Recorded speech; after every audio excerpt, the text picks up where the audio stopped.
You ever hear a story so unlikely, so perfectly timed, it feels like the universe itself stepped in? Well, buckle up, because Greer Grammer's unexpected reunion with her father, Kelsey Grammer, after 12 years apart, is exactly that kind of story. Imagine being 16, working a simple Christmas tree sale, wearing a pageant crown and sash, when suddenly the dad you haven't seen since childhood walks in. No warning, no planning. Just fate hitting you right in the face at the most ordinary place possible. But what actually happened in that moment? How did she react? And how did that single encounter change everything? Stick with me as we unravel this emotional and strangely magical reunion, piece by piece. Greer was volunteering at her high school's Christmas tree lot, doing Miss Teen Malibu duties, posing for pictures, helping families pick their perfect tree, completely unaware that her life was seconds from flipping. She knew Kelsey usually bought his tree there every year, but after 12 silent years, what were the odds he'd show up that day? Still, her pageant director kept watch, saying, "Haven't seen your dad yet," and Greer brushed it off. But nearing the end of her shift, she looked up and froze. There he was, Kelsey Grammer, Camille at his side, little Mason skipping beside them. A whole family, a whole history, and for Greer, a whole rush of emotions crashing in at once. The moment they stepped in, Greer said she felt the entire place shift, like the air tightened. Maybe people around her sensed it, maybe she just imagined it, but she swears she heard this collective gasp. Her supervisor noticed too and gently offered, "Do you want to leave? You don't have to stay for this." But Greer wasn't going anywhere. She stood her ground, telling herself she didn't do anything wrong. She was a kid. If anyone should feel awkward, ashamed, or unsure, it wasn't her. That quiet bravery, that decision not to run, set the stage for what happened next. Because just when she decided not to approach him, he approached her. Greer heard someone behind her say, "Excuse me," and she turned to see her father standing right there. She remembers how nervous he looked, almost shy, like he wasn't sure if he had the right to be speaking to her. He asked softly, "Are you Greer?" And she said yes. Then he tried to introduce himself, fumbling, but she stopped him, saying, "I know who you are." That simple line carried 12 years of confusion, longing, and hurt.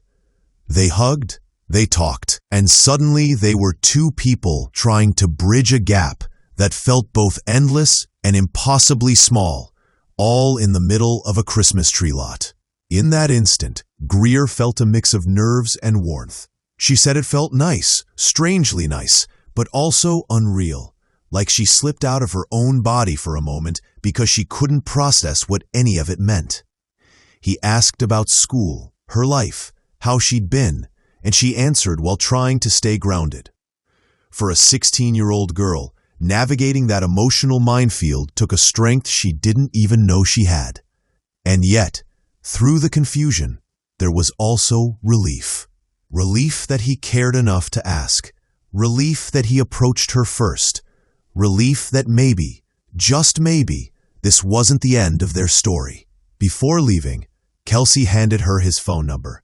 He told her to ask her mom if it was okay for them to get lunch, speaking carefully, respectfully, almost like he didn't want to overstep. And Greer? She was ready. She wanted to call him that same day, excited by the possibility of reconnecting. But her mom, Barry Buckner, urged her to slow down. "Give them time," she said. "Let them process it as a family." That advice grounded Greer. She waited a couple of days, thinking, wondering, trying to wrap her young mind around what rebuilding might look like. And when she finally called, everything began to shift. Their lunch together wasn't dramatic or emotional or heavy. It was normal. surprisingly normal. They talked, they caught up, and Greer realized how much she wanted this connection. It didn't fix everything, but it opened a door that had been locked for more than a decade. That lunch led to more conversations, more small steps, and soon she found herself invited to a Christmas party at his house. Imagine that, 12 years of silence, broken by a single unexpected encounter, now slowly turning into real family moments again. One Christmas tree sale had reshaped their entire dynamic. Looking back, Greer calls the whole thing a weird God thing, and honestly, it's hard not to agree. The timing, the place, the unplanned nature of it, it feels like a nudge from the universe.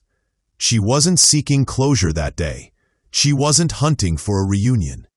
She was just a teenager volunteering, wearing a crown and sash, living her life. And yet that was the moment their paths crossed again. Sometimes the biggest turning points aren't dramatic or cinematic. They're quiet, accidental, wrapped inside an ordinary day that becomes unforgettable. What stands out most is how mature Greer was, choosing not to run, not to react with anger, not to make things harder for her little sister or anyone else. She showed compassion for people who hurt her, remained calm in an emotional storm, and opened herself to a relationship she could have easily rejected. That's rare for a teenager. Rare for anyone, honestly. Her story isn't just about a father and daughter reconnecting. It's about courage, grace, and the complicated, fragile nature of family, and how one moment can rewrite years of distance. Today, Greer talks about that moment with clarity, emotion, and even a little humor. She isn't hiding the messy parts or sugarcoating anything. She shares it because it's real, awkward, emotional, imperfect, but meaningful. Their reunion didn't erase the past, but it created a future. And that's the beauty of their story. Two people finding their way back to each other when neither expected it. It's a reminder that life's biggest changes often show up unannounced. So the next time something unexpected interrupts your day, who knows? It might just be fate opening a door you didn't even realize was still there.